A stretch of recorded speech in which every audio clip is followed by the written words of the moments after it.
Okay,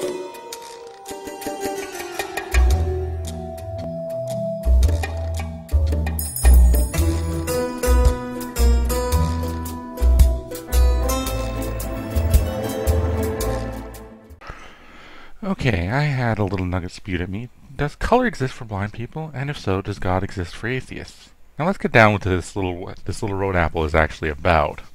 The statement is more or less a sneaky way to try and validate an ad populum.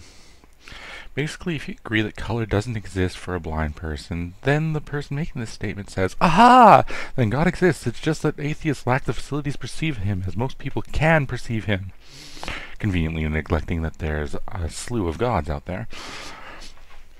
This, first off, is a stupid comparison, as blind people can empirically prove that color exists by testing people who perceive color, by labeling balls in Braille and presenting it to sighted people.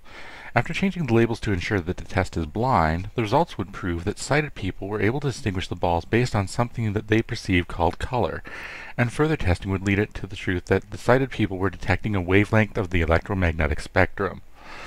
But the blind part of this is actually irrelevant to the steaming pile.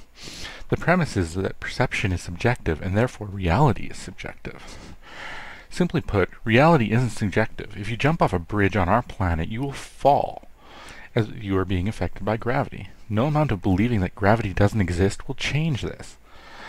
So in the interest of being fair to all this, because I showed a test in which a blind person could be convinced of the existence of color, please present a test that will confirm the existence of God in the same fashion.